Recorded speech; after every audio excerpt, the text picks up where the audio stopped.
Yo, what up, what up, what up? Y'all know the deal, man. Like and share, like and share, like and share, so we get this thing out everywhere. There's anywhere in the world you could be. We told you right here with me, the BABG, and my man Big Aaron. What's up, brother? Yes, sir. Yes, sir. What's going on, family? Hey, man, you got it, man. So y'all may not know this or suspect this of his very stoic demeanor, but brother Aaron rocks the tinfoil hat, do-rag, and of course, smoker's jacket. All right. He's very adept and knowledgeable in the realm of the extraterrestrials. We're gonna have a nice little conversation tonight, man. Continue what we was talking about last week. So Aaron, being that you've been out in the field, you've been out in wide open spaces and on ships and stuff like this. Have you, brother, ever witnessed anything of the UFO? Yeah, I definitely have seen at a distance phenomenon that defies our ability to operate within the laws of physics. Both aerial phenomenon, surface level phenomenon, and phenomenon that seem to have submerged or disappeared below the horizon without actually being out over the horizon. These moments, I mean, a lot of it was brief. It could have been anything, but it just was unorthodox in the way it behaved. It just didn't seem possible. And I think that's something that we get right once you see the highest speed, the best operating capable aircraft operate, and then you see some shit that literally, like I said, defies physics and defies the capabilities of even the best motherfucking jets out. That right there, man. I don't think most people ever even witness like a sonic boom or anything, or like seeing a you know what I'm saying? So breaking the sound barrier in real time.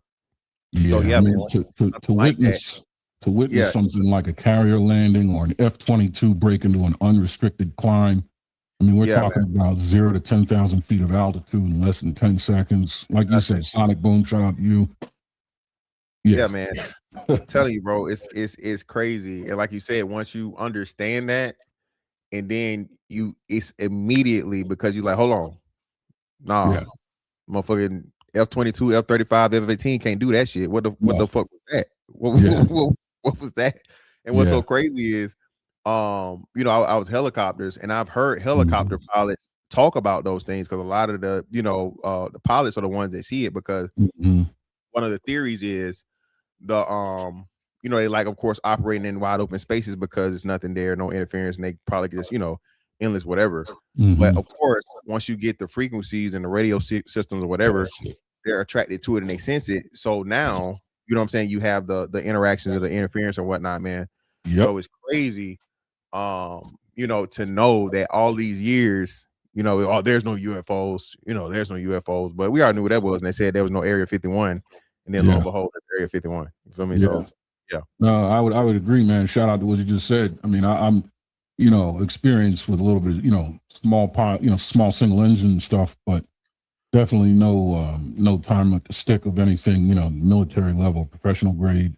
But I can honestly say, majority of the evidence of aerial phenomenon are found looking at IFR, instrument, flight rules, versus VFR, visual. I mean, people are seeing things using visual flight rules, but most of the encounters are first spotted IFR. Like you said, your radio frequencies, your radar, your LiDAR, you know what I mean? Ground penetrating, all that high speed and, sensor. Infrared. Yeah. So we're gonna start it off with one of the guys, man, that was one of the first forewarners, right? Of the phenomenon. Our good old man, Mr. William Cooper. Behold the pale horse. Behold the pale horse. Like or want the label of a hero or a Rambo or anything like that. I'm no different than any other average American person. I just happened to see something in a particular time in my life that set me off on a search that has resulted in. What was that? It was in 1966 when I was with the Navy. One of the things that I saw was a UFO, what they call a UFO. Of course, this wasn't unidentified. This was a craft. And it was approximately the size of a Midway-class aircraft carrier. Came up out of the ocean while I was the port lookout on a submarine between Pearl Harbor and the Portland, Seattle area.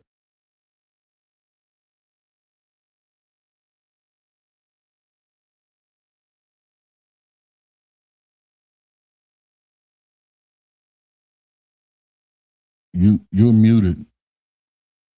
Yeah. Yeah. So I don't think people understand how, because again, a lot of people don't ever experience these things, real life, real time.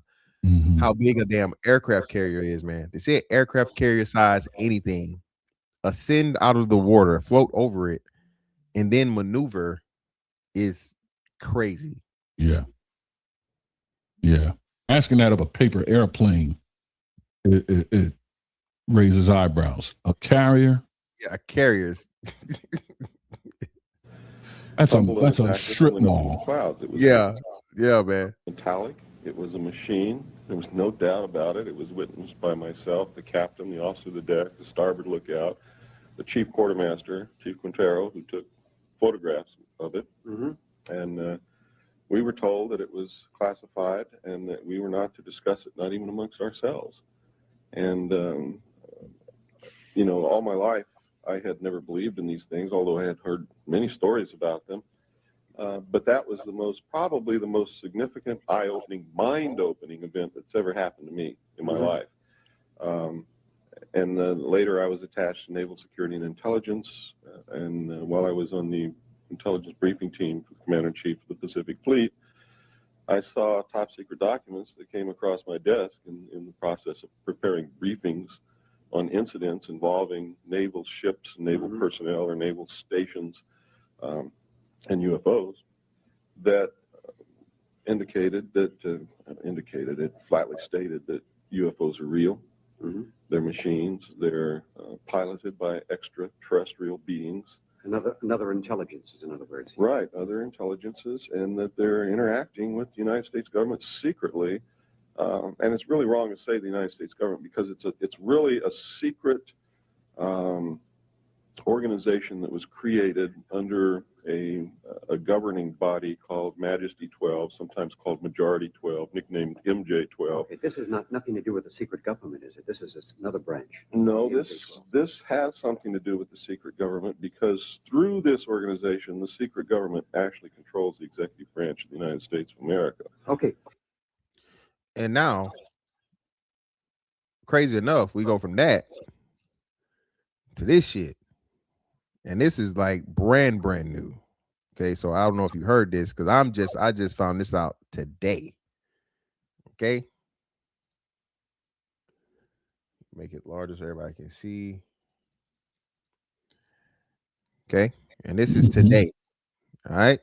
Breaking. Former Congressman Matt Gaetz reveals he was once briefed on alien breeding programs where captured aliens were breeding with humans to create a hybrid race. Yeah. Insert Epstein. This shit's crazy, man. Yeah. This brings a whole new definition to motherfucking the Nephilim and, you know, all these different things with the lizard people. Yeah. But Anunnaki, Zeta Reticuli. Yeah. Right. Yeah. Yeah, bro. Do you understand what Gates just said? He said the U.S. government briefed him on alien breeding programs, capture aliens breeding with humans to create hybrid race, not UFO sightings, not unidentified objects in the sky, breeding programs. In 2017, the Pentagon confirmed a secret $22 million UFO program called AATIP. Yeah, ATIP. Yep. In 2013, David Grush, a former intelligence officer, testified under oath to Congress that the U.S. had recovered non-human craft and biologics. In 2024, the Pentagon opened an official UAP disclosure office. Every year, the story gets wilder and wilder. Every year, it turns out to be true. First, it was UFOs aren't real. Then it was okay, they're real, but they're probably drones. Then it was okay that we've been recovering craft for decades. And now former congressman on camera saying the government is running interspecies breeding programs. Either Matt Gaetz is lying about the classified breeding, which is a federal crime, or the United States government has been keeping the biggest secret in human history and briefed the guy who couldn't even keep his Venmo payments private. Man, this shit is just getting crazier and crazier. And now more people are coming out with stories. You know what I'm saying? Now that I guess like I won't necessarily say the ban has been lifted, but it's okay to talk about these things now because the federal government has admitted to the existence. So now you got everybody coming out, right? Let's see this good fellow right here. Sees us. Okay. And describing. Start taking off towards Quartz Mountain because right at that concealment area, there's a hard right. There's a hard right that goes off to Quartz Mountain. And about a mile, half a mile to a mile down that road, it's all dirt road up, by the way. There's this guy. It looks like he's wearing a uniform like we are. He got battle dress uniform on.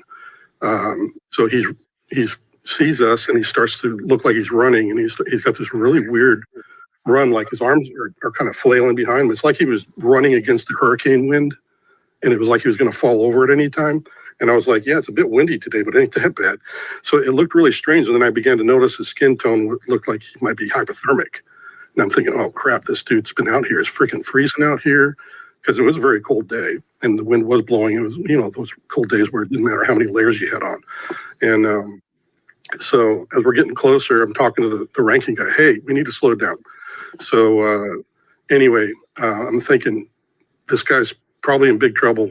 I need to pull off my jacket. I need to give him something to get warm real quick. So I'm starting to do that, and we're approaching. And by the time I get my jacket most of the way off, he's right there at the corner of the front of the car.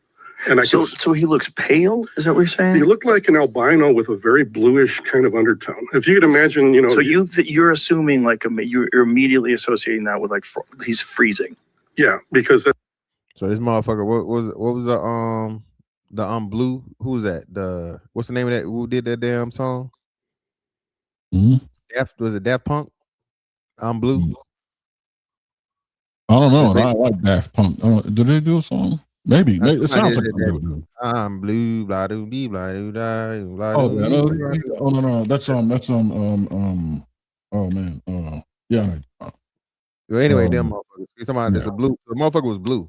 That's all I could equate it to. Right. And then as I'm starting to open my door to try to, administer aid to this guy, the dude in the front passenger seat screams he's got no ears. And I thought that was pretty rude, because I was like, the guy's in trouble. Does he have a hat on? He's got a hat on, and he's got BDUs that look absolutely clean, pristine. And when you're uprange, you do not wear your cleanest uniform. You're in a dirty environment. You wear your scuffed up boots. You don't take them with you. So he's got a clean battle dress uniform. Everything. I'm United like, States military. Very out of uniform. place. Yeah, it looks very out of place when I finally do it. But anyway, I step out onto the roadway, and this guy screams that he's got no ears. And I just thinking it's really rude. And then I close the door and I look up and he's got no freaking ears. And his eyes are twice as big. And I just am like, yeah, what the hell did I just walk into? This guy's not from around here. How far away from him are you? Probably from me to just a few feet. Yeah, just talking distance. Okay. And I'm starting to freak out. But then he starts to talk to me, and it's not my language, but it's coming to the understanding is like coming into my mind about every word he's saying. So he's actually saying words. He's saying words, but it doesn't sound like anything I've heard before. But you're understanding what he's saying. But I'm understanding. So I know there's a So now we got telepathy and motherfucking verbal manipulation or some shit. Telepathic thing going on here. Yeah, and it calms me down. Let's touch on that for a brief second. A lot of what connects these phenomenon is the idea that consciousness is more usable and more utilitarian than we understand or realize. Right now, we think consciousness is really just like a headquarters that all of the sensory input and everything that you do biologically kind of lands on. Right? It just is the identifier in your bottom of your operating system. When in actuality, it has more cognitive abilities than we give it credit for. So much so that I'm under the understanding that a lot of times when they discuss aerial phenomenon not of this world, it's piloted by intelligences that are using their consciousness. There's no joystick. There's no button. Exactly. Yeah, there's no physical input like we have. Right. It's like I say, it's all what do you want to say, biomechanical or But it's the biomechanical connection is not even hardline connection. It's Wi-Fi. Right. Using right. You know what I mean? So it's even better, and that would be more mental, like you said, telepathic. Telepathic, right? Yeah. Exactly. So it's like imagine that Elon. No, go ahead. No, I'm saying imagine like the Elon Musk Neuralink thing. Yeah, the Neuralink. Imagine that going like 10G. A fucking million times our capacities. Right. It's interesting you say this, right? So we've always been said our brain capacity. I think we might have definitely less than what 15% or something like that. They say we might even use 10 to 20 is the high and low. I think. Yeah. Mm-hmm. Yeah. So imagine something that has be able to reach consciousness and understanding to where you're able to telepathically communicate in a different language to where your brain processes, hey, this is, let's just say for the shits and giggles, Mandarin Chinese, right? Mm-hmm. But at the same time, they have the power to translate into your understanding what they're saying in a different language. Mm-hmm. Yeah, man, this is crazy. Well, I think the fundamentals behind that, like if you look at language, as far as we know it, language follows like the rules and laws of syntax and language kind of follows patterns that suggest it's algebraic. So what I'm saying is like you take a letter. To make a word, you have to string some letters together. And then to make a sentence, you have to string a bunch of words together, right? Yep. So it's like building a math problem. But the end result is the conveyance of images and thoughts that originate in the mind. I think the ability to leapfrog over being required to express yourself using algebraic patterns allows you to immediately translate any language into something anything can understand immediately, even if you've never seen that language before, simply by being able to install thoughts directly. So now you're associating, instead of the word with a thought, you're now associating the thought with a word. The thought comes first, and when you hear the word, you automatically make the connection. Whereas we hear words and translate them into thoughts. Translate on the back end. On the back end, you got it. On at the same time, because I'm having to respond to him, and he's like, "Hello, I'm having trouble with my craft. I need some repair material. Do you know where I could find some tritium?" And this is what. Tritium. Do you know what tritium is? Never heard of it, sir. Okay. He's talking to me about, and I'm like, you mean titanium? Because I didn't know anything about tritium at the time. But titanium, he's like, no, it's not it. And I'm like, well, at this point in my career, I had just left the program. So I knew where Dreamland was, and I pointed to the mountain range because you can see for days in the desert. But I pointed towards the mountain range, and I said, Dreamland's just over there. And this wave of emotion hit me like disgust. Like, I am not going to talk to those barbarians and murderers. Wow. So he was saying that to you, like his reaction to going to the military base. Exactly. Yeah.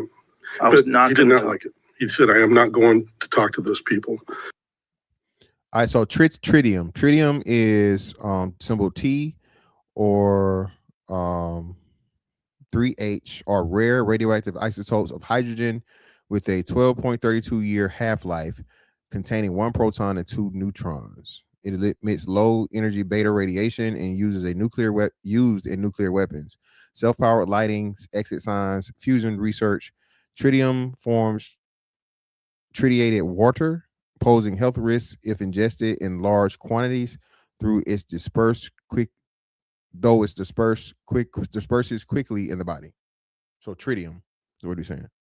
And then I was like, well, shoot. And it was barbarians and murderers? He literally, that was what he called them, yes. And mentally, that's what it was. But the emotion. Tritium, is this a real thing? Well, that's what, I've had a lot of friends. There's analysts also that were on the top secret network that were trying to help me understand what material. We were throwing everything at him. We're like, is it this? Is it this? And he's like, finally, no. That's the one. When they hit tritium, I was like, that's what it was. So you're thinking at this time, though, it's a metal. I am, yes. Right, because you're thinking it's some kind.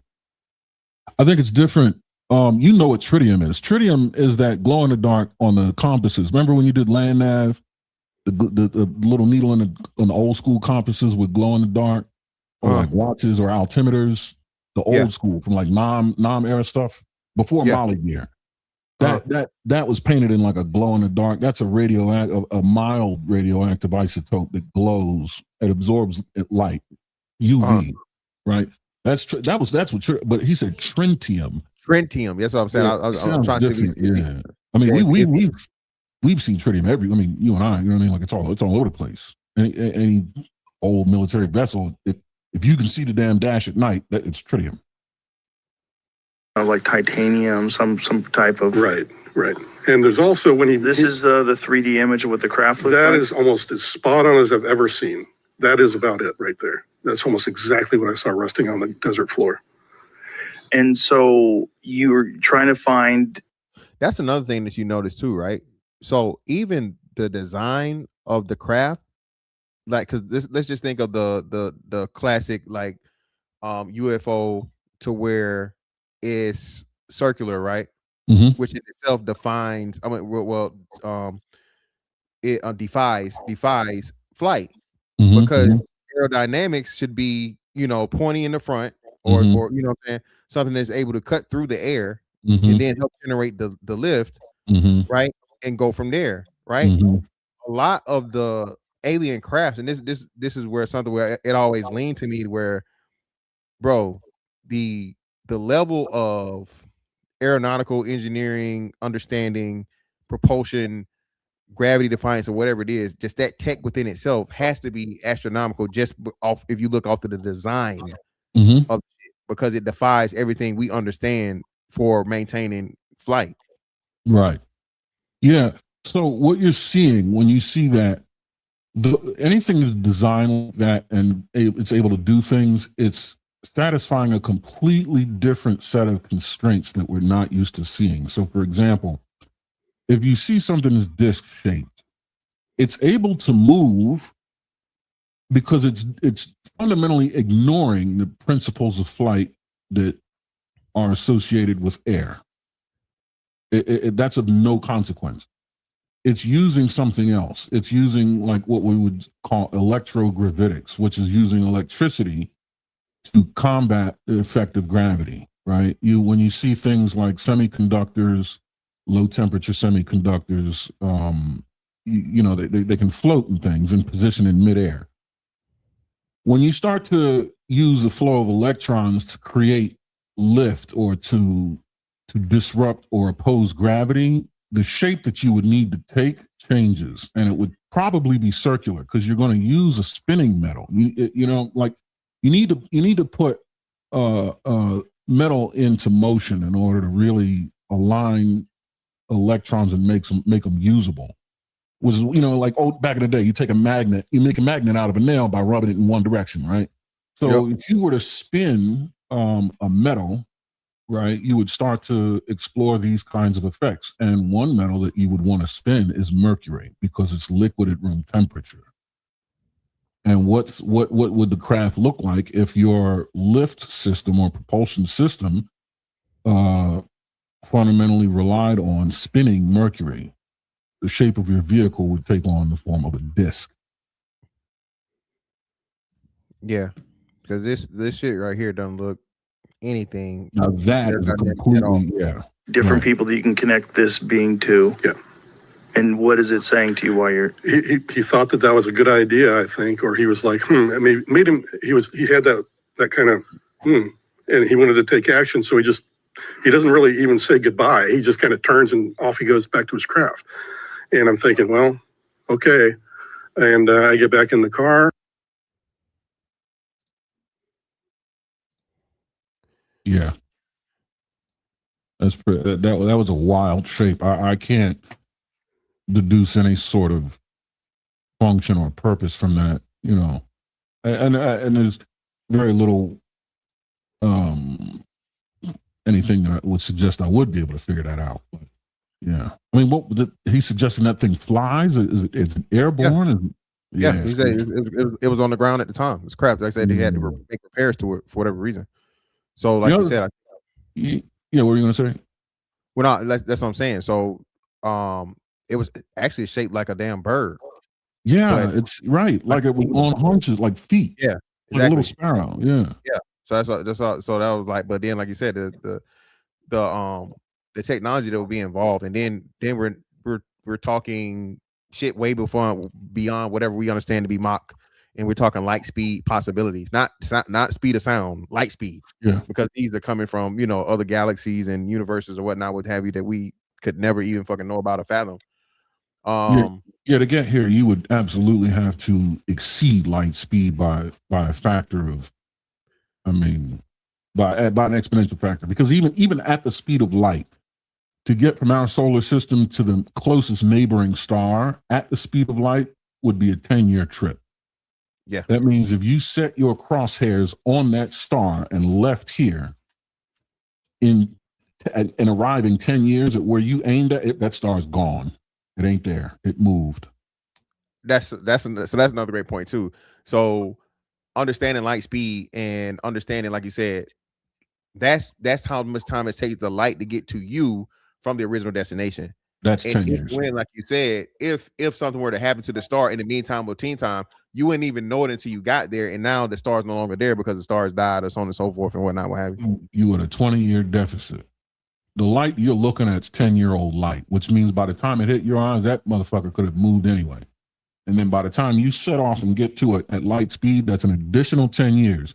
Wherever that star you saw sitting ain't there no more. It just as it follows its elliptical path around the center of the Milky Way galaxy, that thing will have moved. Yeah, man. Listen, bro. It's amazing to me, right? And then to think, because we know, of course, the government plays part in a lot of these productions. The moon landing, which I think they're gearing up. They're gearing up to take another trip to the moon. Well, actually, I think next week they're having a test run for the moon travel or whatnot, right? Or the travel around the moon, and then allegedly another moon landing by the end of the year or next year, I think, right? China, yeah. So right, yeah. These plans are definitely beyond the theoretical stage. They're developmental and about to go function, operational. But China is already established a presence on both the near side and the far side of the moon. Now it's an unmanned presence, right? It's a remote controlled presence, but they're there trying to mine an isotope called helium-3, which is an isotope of helium that is short 1 electron, whereas helium would have 2 electrons, 2 neutrons. It's helium-4 as a standard atomic number. But helium-3, the benefits to that is, 1, it has supercooling properties, which means the first person to be able to cool quantum computing wins. Right. Exactly. That's why a lot of people don't understand that the quantum computer is going to be out of space and in orbit. They're not even going to house it here. Right. The bottleneck for quantum computing is management of heat. So helium-3 allows you, it's a great coolant for quantum computing. Another thing it does is it's useful in like the propulsion sciences. Now, I'm not well versed in that, but there's benefits to it. A major part in nuclear power. Yes. That's one of the most important things. Exactly. You got it. Right. Now, the problem is, helium-3 is an extremely rare isotope here on Earth. Usually you find it around sites where there was a nuclear blast or a nuclear explosion. It's a result of extremely high energy particle bombardment. The reason why it's on the moon, the side effects or the after effects of an actual, like I said, nuclear detonation or major disruption, and then the vacuum created from that leaves behind the helium-3. Exactly, which is why it's so rare, but it's so abundant on the moon because gamma radiation from the sun supplies it with all the high energy particles needed to create it. The reason why it doesn't get to Earth is because either the Earth's magnetosphere, which is what causes aurora borealis, it stops a lot of the gamma rays from reaching Earth, or the atmosphere absorbs its high energy particles, which is why it doesn't make it to the Earth. You need a nuclear explosion to create high energy subatomic. And because the moon lacks the atmosphere protection, and absorbing the radiation directly, and then the moon, the density of the moon and the what's name help maintain it within the surface. Okay, 100%. Hey man, listen, hey, hit the motherfucking like button. Y'all are getting a this is a free lesson, okay, in motherfucking physics, thermodynamics. Yeah, you're getting PhD level shit. Aaron is giving you, this is free motherfucking information. You got to pay hundreds of thousands of dollars to motherfucking learn. Okay, hit the motherfucking like button. That's all we asking, man. Hit the like button. Come on now. Yeah, this is an abbreviation of fundamental sciences at the PhD and NASA operating and research level. These conversations, this is not high school. This is not community college bachelor's. No.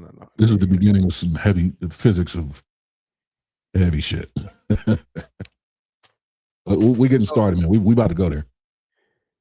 Yeah, man. So let's see. Where is this? Here we go. So speaking of that, right? Mm-hmm. Speaking of major disruptions and extreme fucking power, this seems to be your expertise. We about to get into the good old CERN. Let's do it. Give the people a good synopsis of what CERN is, Aaron.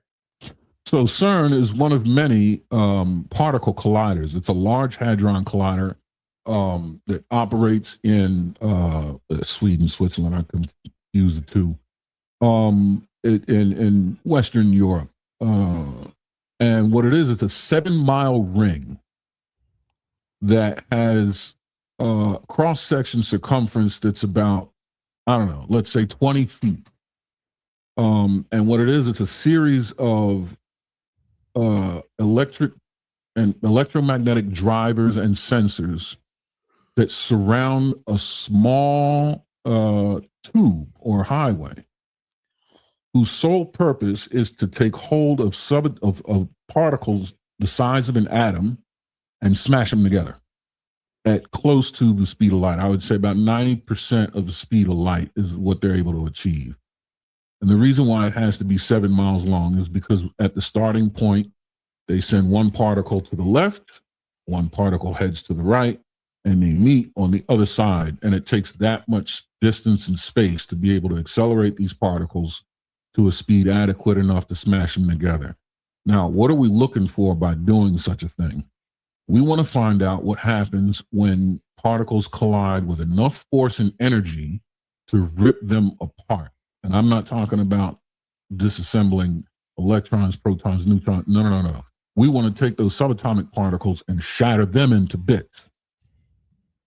The information that you gain from that is a peek into the relationship between space and time.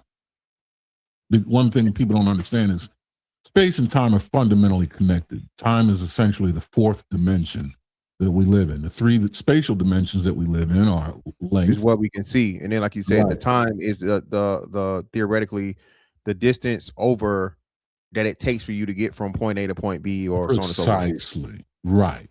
So if you think of three-dimensional space, every dimension allows you to plot a coordinate. So you have length, which is here to there, width, which is left to right, and height, which is bottom to top. Right. And then you can measure incrementally an inch, a mile, a yard, right, along those different axes. And you can plot a point. Same thing with time. It extends forever in two opposing directions, right?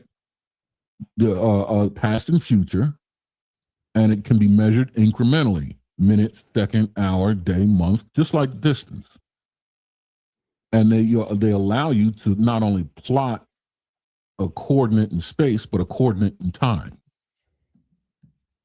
So by smashing atoms together, you essentially take a look at the link that fuses space and time together. The reason why you're able to do that, when you start to approach the speed of light, you collapse essentially the glue. You soften the glue that binds space and time together. There's a concept called time dilation, meaning as you move, time slows down for you relative to the person that's observing you standing still. Closer you get, what was the fucking movie? What was the weird movie?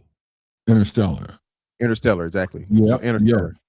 So when they were orbiting like high density objects that was able to, develop a velocity close to the speed of light, time moves much slower for them than the time of people that they left on the home ship, right? That's a very real phenomenon. We don't move at speeds quick enough to really notice that. But even still, if you have people that spend their entire lives on airplanes, right, moving at 600 miles an hour all the time, they pretty much are going to be half a second younger than they're supposed to be. Right. Same way, like I said, yeah, due to constant movement from different references, like you said, because you're always moving faster than what everybody else is used to. And then therefore, like you said, when we do quote unquote time zones, right?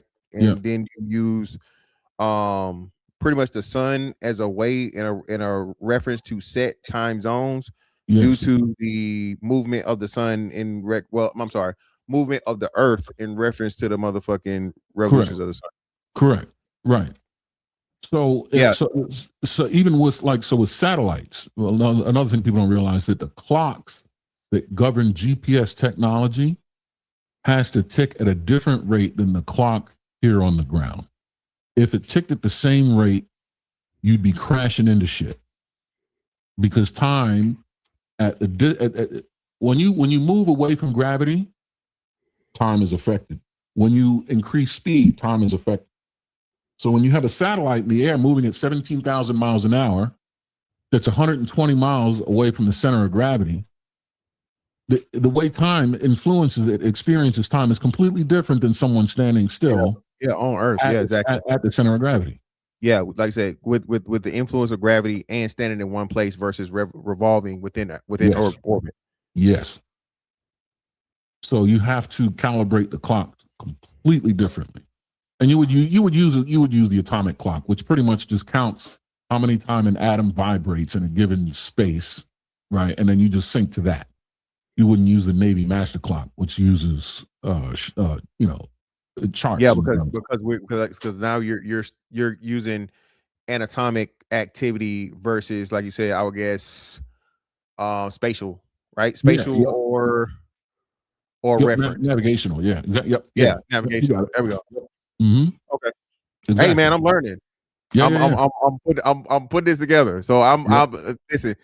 So Aaron explaining this, I'm taking my aeronautical aspect of it. I'm thinking airplanes, I'm thinking helicopters, I'm thinking whatever. And I know a little bit of physics, I know a little bit, you know what I'm saying, whatever. I'm abreast. So this is a learning experience for me. I'm nerding out right now. This is real shit, right? I hope y'all enjoy it. A lot of people commenting in the chat, man. We appreciate y'all. Matter of fact, let me shout out to my man. Shout out to my man Wes M. Appreciate you, brother. Shout out to Wes M for the 10, brother. According to our physics, the aliens have to be on a one-way trip. If they travel at the speed of light, if they go back home, it will be 1,000 years into the future. That is what I would as them. I'm confused on that last part. Yeah, so that's a good start, right? So when they say if they travel at the speed of light, first of all, the speed of light is an inadequate speed to cover distances to reach out to where most of the potential intelligences are. Like I said, the nearest star, Proxima Centauri, is 10 light years away. The diameter of the Milky Way at its furthest ends is 100,000 light years. 100,000 years light travels in a straight line. That's the size of this galaxy.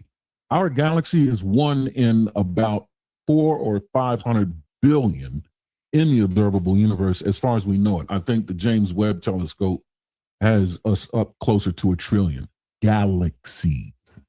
Ours is a medium size at 100,000 light year diameter. So to traverse the amount of space, even at light speed, that's the slow boat to China. It took you 80,000 years to get to the middle, to get anywhere meaningful. They have to do things that completely transcend the speed of light. In fact, anything that we could ever imagine, like you said, I guess it would be almost teleportation, like just instantaneous. Closer to that, yeah. Velocity. From our understanding. So from our understanding, it would be literally like teleporting from here to fucking China, like you said. Yeah. To meet up to the mathematical equation that it would be. So like I said, to travel from one fucking solar system, one fucking galaxy to a whole another one. Yeah. And arrive there, like you said. And the craziest part, Aaron, is to set course, right? And say, hey, I want to be here in so long and make it. Yeah. You know what I'm saying? Within our understanding of what time and limitations is for us. It's crazy. Yeah. The destination is not just a where, it's a when. Shout out to my man. We got my man Jesse in the building. What's up, Jesse? Yo, what's going on, Mr. Fantastic? What's up, Big A? What's up, enjoying y'all, man. Yes, sir. Good seeing you, man. Yeah, likewise. I'm just sitting there catching up to what y'all are talking about. Sounds like interstellar travel and theoretical physics, astrophysics, advanced physics, technological stuff, all the stuff. UFOs being pretty much admitted after they told us they weren't no UFOs, and then trying to, explain in our terms of what that would have to be. So taking UFO travel to what we will understand as human travel capabilities, and then explaining that, I guess. Yeah. Gotcha. You two have something in common. What's that? We're in naval aviation wing units. Oh, what was your rate, bro? Yeah, I worked on Harriers. It was 6252 in the Marine Corps. That was my MOS. But pretty much airframes and hydraulics mechanic on Harriers. Okay, dope. Okay. Well, you worked on helicopters, right? Yeah, I was a helicopter guy. I was an electrician. So yeah. Oh, so they still call it AVI in the Navy, I'm sure. Yeah. AVI, ATs, AEs. I was AE. Okay, that's awesome, man. You dealt with sensors and stuff like that? Me? No, fantastic. Yeah, what kind? We deal with all the sensors. We dealt with all. So our systems intertwine with their systems because AE stands for aviation everything, because everything has a cannon plug that goes to it, right? So yep. So even hydraulic systems, everything that wasn't a bolt or a fucking screw or hard motherfucking on a thing, we always got blamed for it. So we ended up running, pretty much having to be knowledgeable of everything. One big thing for us was, for the helicopters and just aviation in general, is a motherfucking stabulator actuator, right? So stab is very, very important, right? You want to have automatic stab. He know. Automatic stab is a huge thing, so the pilot doesn't have to look at their thing and it automatically adjusts due to the motherfucking AFCS system, right? Automatic flight control system. and then according to the airspeed, it adjusts to keep them level versus fucking, you know, nose up or so on and so forth. Y'all got me feeling nerdy and back in the Navy. So we called it SAW in the Harriers. I forgot what it stood for, but SAW is exactly what you're talking about. So like you said, so as anything, the faster something travels, the nose is going to drift up, right? Because the motherfucking you're going against and you're trying to, you know what I'm saying, you're fighting against the fucking the lift, right? So lift and drag supposed to be equal to maintain even flight. So what you have to do, speed promotes angle attack, right? Yeah, exactly. So the stab has to adjust to and automatically as your airspeed continues to keep the nose from drifting up, right? And you're going off course or whatever, so on and so forth. So yeah, just that shit. Yes, same with us. So when the Harrier is vertically taking off or landing, that's exactly the switch that we had to hit to do exactly what you said, to keep it from tipping to the side, to the front, or to the back too much. Yeah, and Harriers were the first vertically takeoff and landing fixed wing. Yep. Yeah, they the last of them just got decommissioned in place of the Joint Strike Fighter F-35. Yep. Yeah, vertical and short takeoff and landing, I think it was. Yep. V-stall, right? V-stall, exactly. Yeah, man. That's awesome. Man. That was it got popular in what was the damn what's the name movie? The Arnold Schwarzenegger movie. True Lies. It was True Lies. True Lies. That's what it was. Yeah. They're down there in Miami and shit. That was Key West. Yeah. They got a real Harrier from a squadron that was right next to me to do that. Mm-hmm. It was 224, I think. Yeah, VMA 542. Oh, 542. Okay. They got it. Yeah, they got that movie. Yeah, that's awesome, man. So the Large Hadron Particle Collider in Switzerland is this large circle where they're basically trying to create antimatter. They're trying to harness the God particle. There's a huge statue of Shiva the Destroyer outside of. That's important. So when she was referring to the God particle in around 2012-13, one of the collision experiments released a particle called the Higgs boson. The Higgs boson is pretty much a marker or identifier for the quantum foam that all subatomic particles exist in, right? Like when we look at atoms and things, there's an atom that has mass and then there's space in between. But there's a medium that gives mass its substance, that gives it its ability to even exist, because if it didn't, you would convert it to energy, which does not have mass, right? E equals mc squared. Energy equals mass times the square of the speed of light. Things with mass can be massive because of the Higgs boson. They call that the God particle, because what it does is it takes the ability to create something out of literally nothing. Got a question. Okay, I'm sorry. Would the God particle be the complete opposite of dark matter? No. So great question, and I can get that real quick. Dark matter is essentially the other side of the coin to standard matter. So you have energy and dark energy, matter and dark matter. There's just a polarity to the existence. So when you think about displacement of a fluid, right? You can fill a cup with water, and then when you drop a ball in it, it displaces the water that's in equal proportion to the volume that the ball can take up. Yeah. But when you pull the ball out of the water and don't put the water back, you leave a gap, a void. Right? So whenever you have matter that occupies space, the theory is that gravity is created by matter warping space and time. What happens when that body of mass that occupies space goes away? The space collapses back in to fill up, to fill in the space that was previously occupied. But where is it coming from? Where does it get pushed to? This is where you would find black matter and dark energy. Okay, and so creating a void, like you said, because now you've disrupted the normal space because of like you said earlier, the incredible increase of energy disbursement in one space all at one time. Yes. It's the table that water spilled out onto when you put the ball in a filled cup. Got you. Okay. Shout out to my man Trey, man. Shout out to Trey, the truth teller, brother. Greatly appreciate it for the 10 for the win, bro, on the Cash App, brother. Greatly appreciate you, brother. nothing but some money.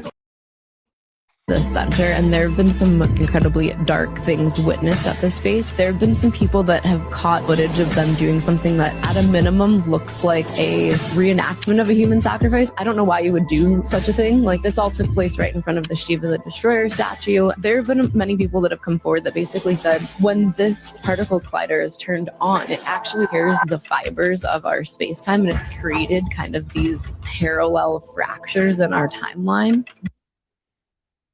So is that so? Explain that to us, Aaron. Okay. Yeah. So when I was saying that when you get down to the quantum level of a particle, as far as its size, right, subatomic, you now are looking at spaces so small that our fundamental understanding of the three spatial dimensions that we discussed earlier begins to either collapse or give room for additional dimensions, right? So imagine you have a sheet of paper, that's 2 dimensions. Anything that lives in that 2-dimensional world cannot look up off the sheet of paper and see us in that 3rd dimension, but we can look down and see them. They can only see each other on that flat plane.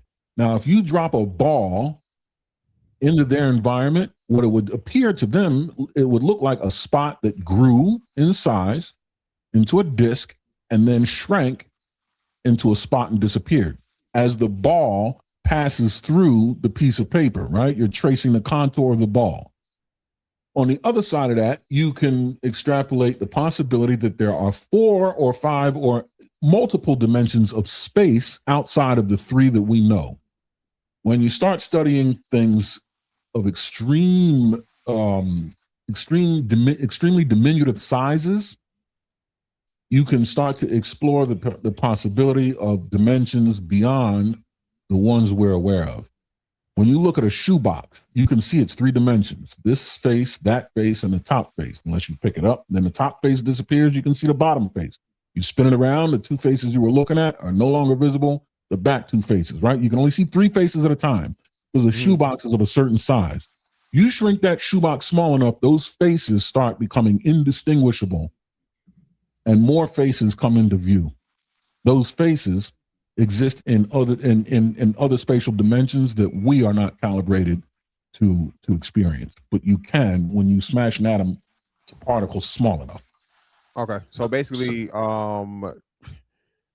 zooming out, and the best, I guess, analogy would be microscope. So looking through a microscope into something. I got you. Okay, cool. Yeah, zooming in and out on pixelized images.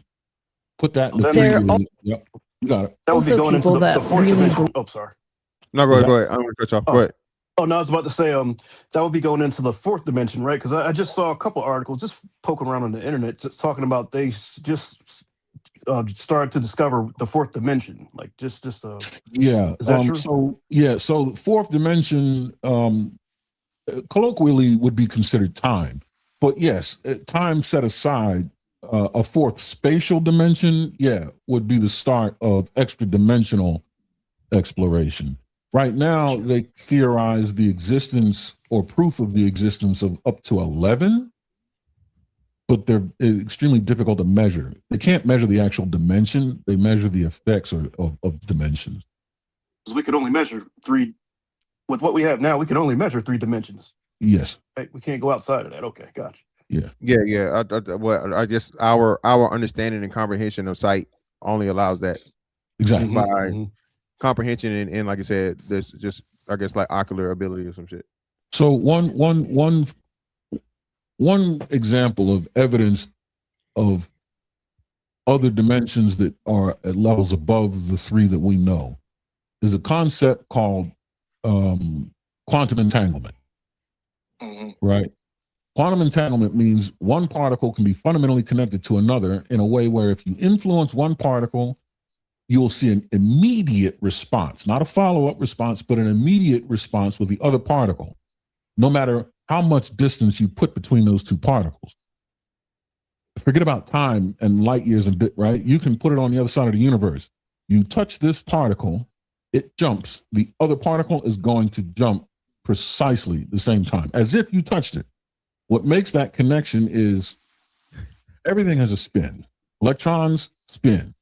Yeah. If you take this electron and it spins left, there's an associated electron that goes with it that spins right. It happens everywhere, right? And then you have the electron field that what I think what it increases and decreases according to the was it the valence, the shell, Yeah, right? yes, yeah. Now you're taught right. Right. So exactly.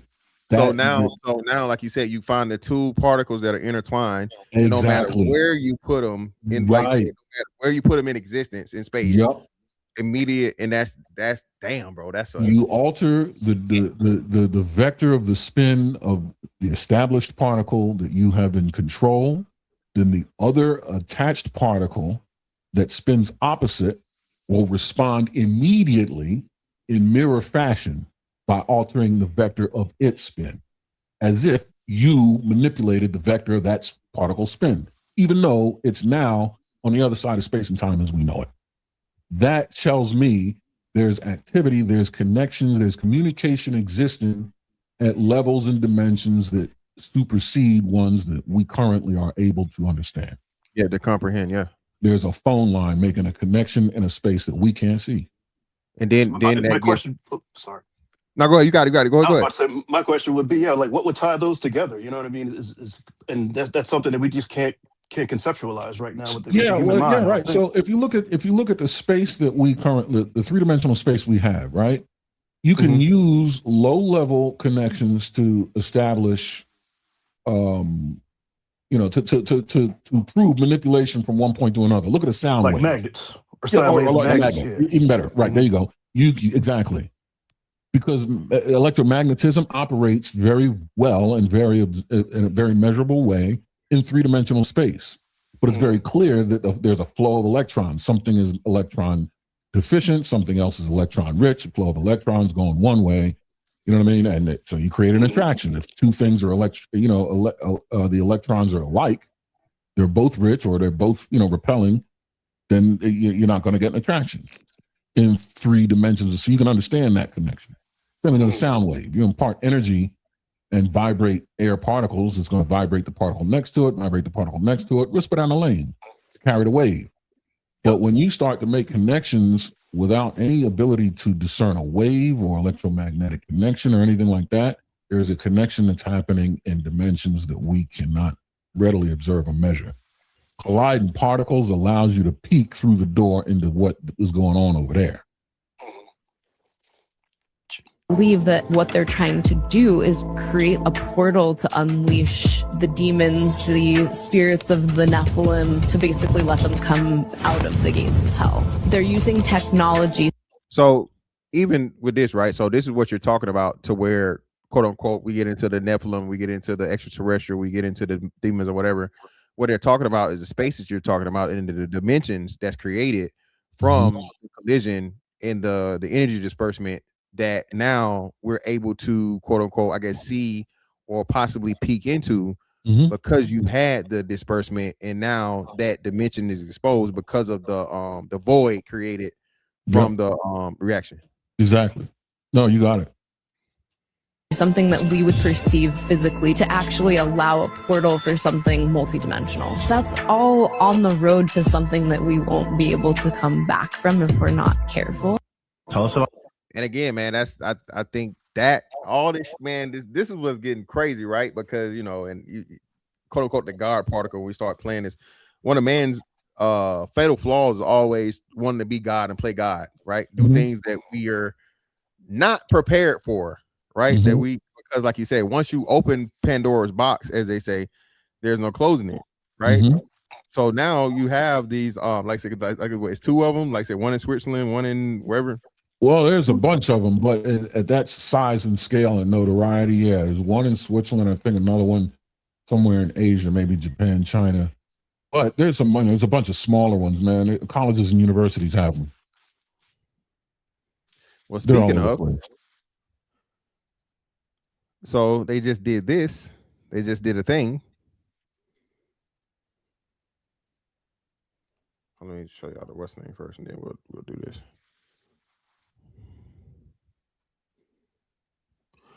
CERN scientists successfully transported antiprotons, a form of antimatter, by truck across their campus on 3/24/26, world first test.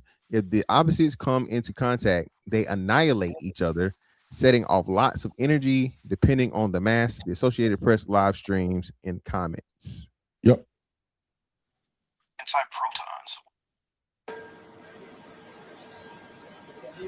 Would that be different than antimatter? So the matter has protons, electrons, neutrons. Antimatter has antiprotons, anti-electrons, anti-neutrons. That's part of it. Yeah, these are just subatomic particles of the same classification or order of matter.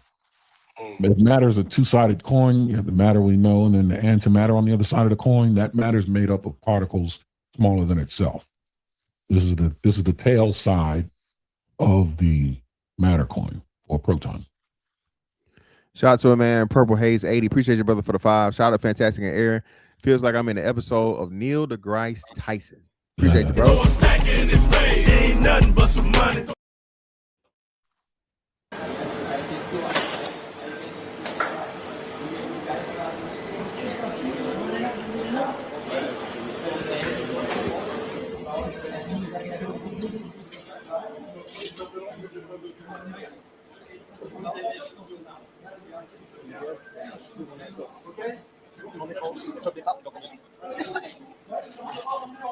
Tu veux l'avoir de dos ou de face?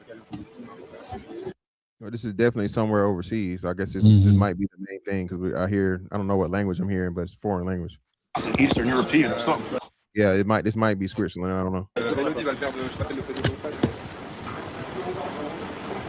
Maybe German. Yeah, sounds like it might be German. Elle est où, Elodie?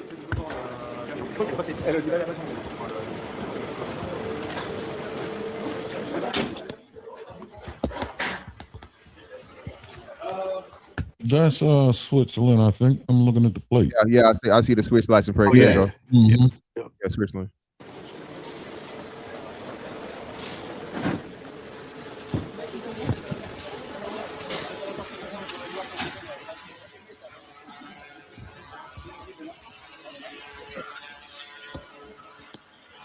So I'm guessing this is a way to show that they have a way of producing it and maintaining it to make it travel from point A to point B. I'm guessing that's the point of it. Yeah. Make it a container port. Yeah. You look like you got a question, Jay. No, I was about to say because that whole what was in the back of that truck, that whole machine that they had, that was just to transport one particle. Yeah. Yeah, I would imagine. Any proton. Yep. Yeah. So something like that. Whenever, like, you guys have pretty good understanding of like nuclear matter, right? And being able to contain nuclear reaction. You would start. You can't just use a glass beaker for some of the stuff, right? Sure. It's either too small or too volatile or too reactive. So you need to start using some pretty exotic methods to contain and stabilize the shit. So, electromagnetics. If it responds to electromagnetism, you can, suspend it in midair. But does it react to air? So now that you suspend it in a vacuum, but let's say it's not electromagnetically responsive. So you would use sound wave to suspend it, which means now you can't have it in a vacuum. You know what I mean? Or cryo. Cryo. There we go. Now we're dealing with temperature fluctuations. You know what I mean? You can use changes in temperature to create pressure to be able to, sustain or stabilize something. You will use superconductors, semiconductors, low temperature and high temperature. There's all kinds of methods. But yeah, whatever it is that you need to sustain an environment that contains something with so much precision, there's going to be a lot of machinery around it. Burning a lot of electricity to create a very specific environment to be able to not only contain, protect, but stabilize whatever this is. And anti-anything, I can imagine, if it touches anything that isn't anti-anything, it would annihilate by, an antiproton touches you, there's a proton in you, and they're going to self-annihilate. So we got to keep this thing away from protons. That's going to make them disappear, blow up, or something. Oh, yeah, right. You'll lose it. Which I believe just vanishes. It'll turn into energy. Damn, man. Bruh.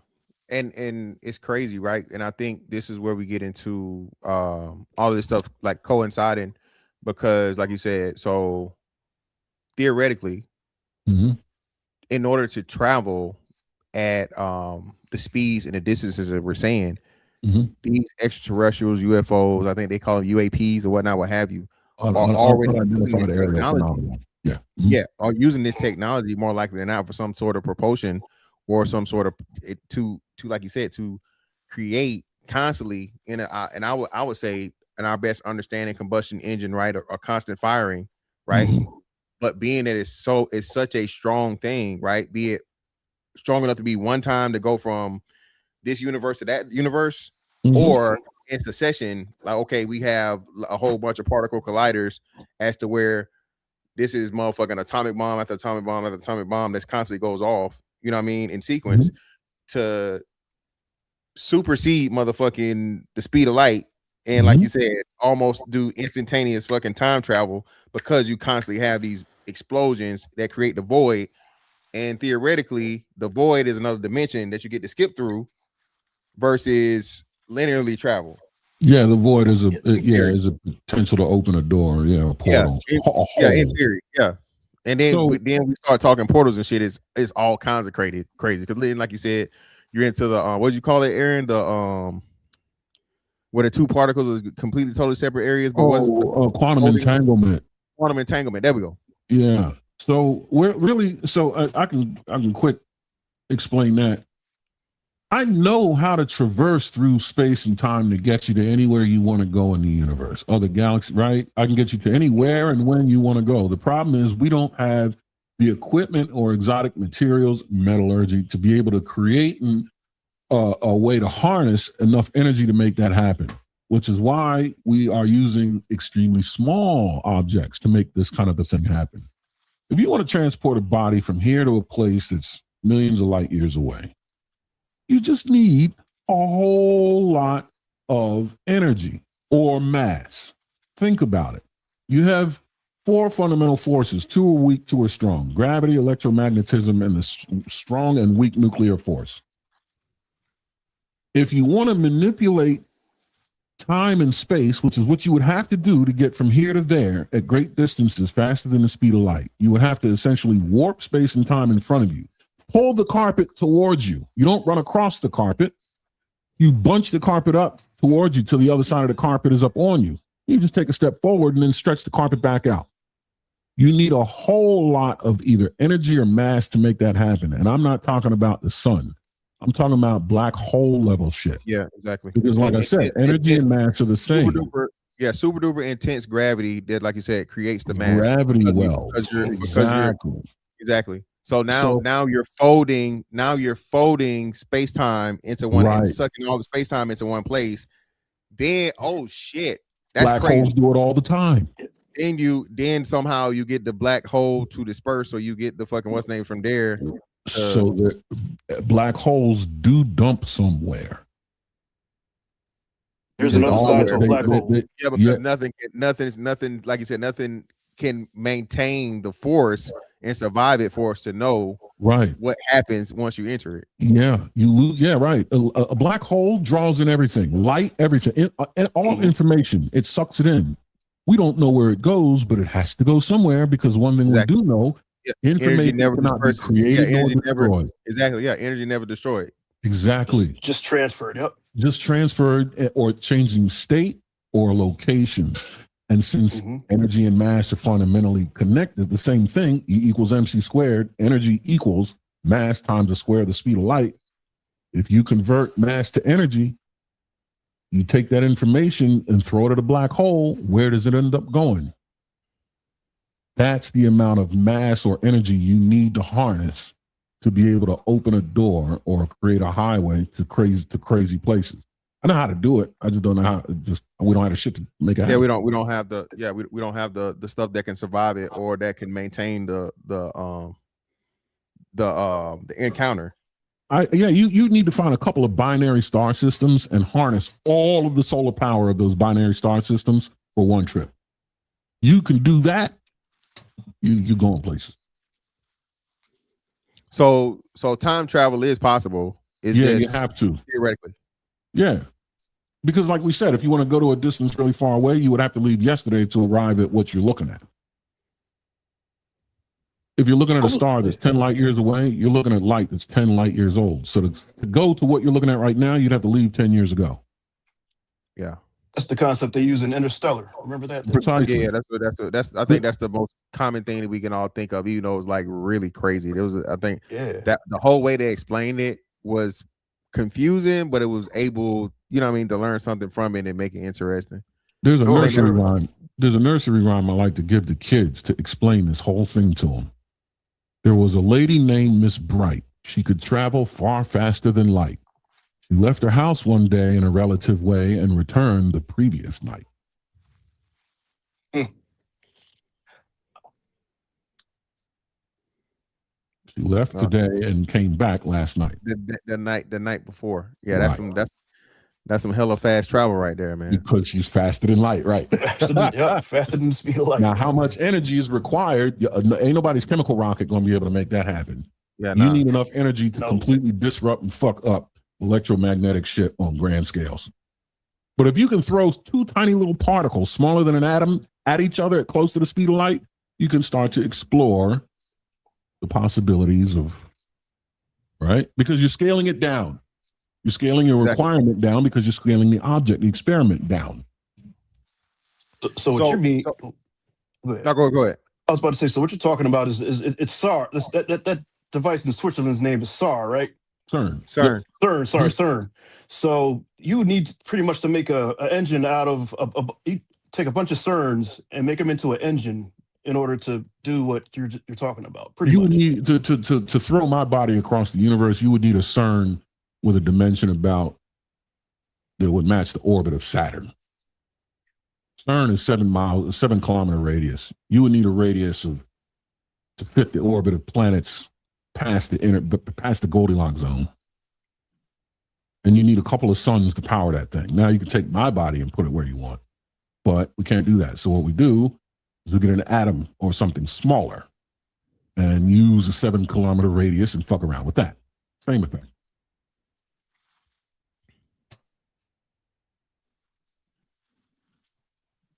Yeah, that's again, man. So in your, if you had to guess, Aaron, what's the ultimate goal for CERN and for us? Is it weaponry? Is it energy? Is it travel? Or is it a combination of everything we can possibly think of? The goal of CERN is the goal of any scientific research device. Simply discovery.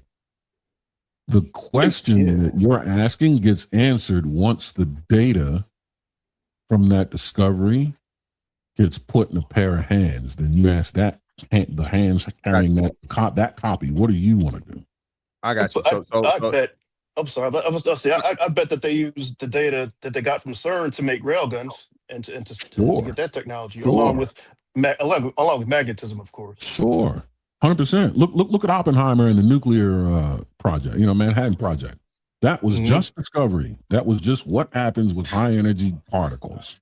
And then the application is dependent upon, like you said, the user or the person that has it. Now we're taking X-ray pictures. We got power plants, and we blowing our asses up. Right. It depends. Yeah. And like I said, if we think of it, it could be all of those things in one. It could definitely be an energy source. Yeah. It could be possible energy source, possible dimensional travel. If you know what I'm saying, we were able to get the other things necessary for for surviving and a whole bunch of other shit. Yeah, man, that's crazy, bro. But really, it's just a bunch of scientists looking at what happens when small high density particles become in a state of critical mass, and you know what I mean. You compromise the energy balance. What happens when you release that energy, whether it's fission or fusion, which is crazy. Fission and fusion both release energy. If you combine atoms in the process of fusing them, you fuse hydrogen to create helium. You release energy. But if you split helium into hydrogen, you still release energy. That's the process of fission.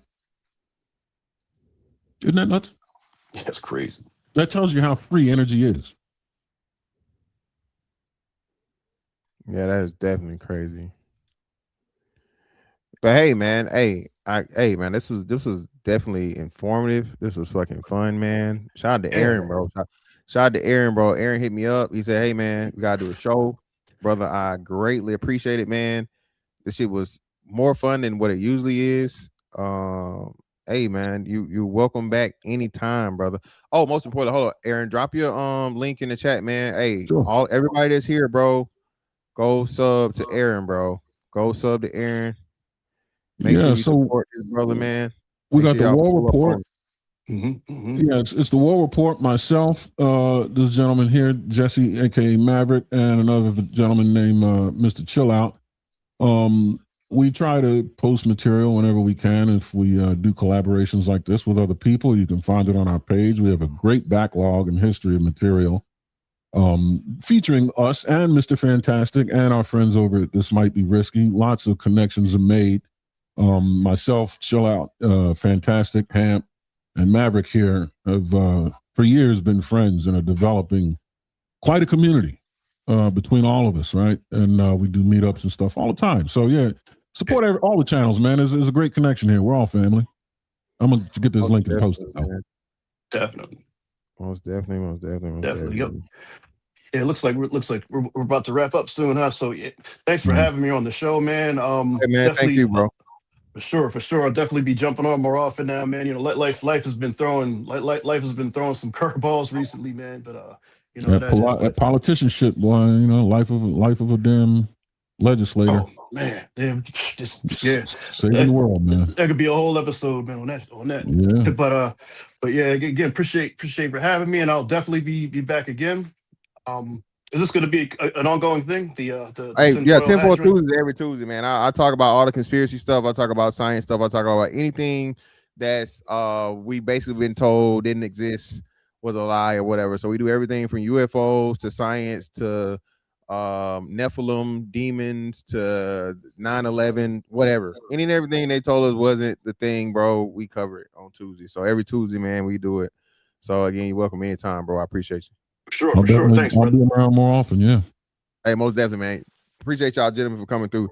Yes, Hold on, Aaron. Check the. Don't leave yet, Aaron. Don't leave. Okay. I'm trying to find a link to my damn channel. Are you able to pull it up, Jesse? I don't know why it's not in my. I got you. Hold on. I can't pull. I'm pulling up. I can't pull up the chats either. Yeah. Okay. You were able to do it. Damn. Hey, Aaron, check the back chat. Yes, sir. Let's see. Hold on. I got it. I'll find it for you. Okay. Oh, all right. Yeah. Okay. I can do that.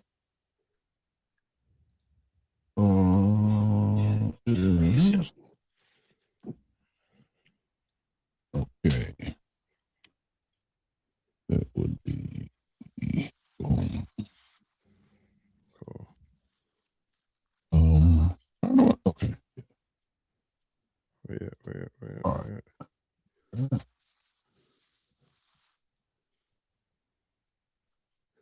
Just text me your link to my just text me your link on the phone. Yep. That'll be easy. That way I can just click it. All right, cool. Appreciate y'all, man. All right, gentlemen. Have a good night. Yep, you too.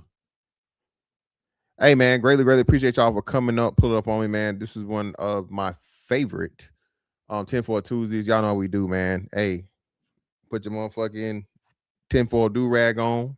You know what I'm saying? Your tinfoil hat. And pull up on us next week, man. All right? You got me. You feel me? When y'all get to where I'm about to sing you, tell them Fantastic sent you, man. And that's that on that one. I'm going to catch y'all on the next one. Holla, we out.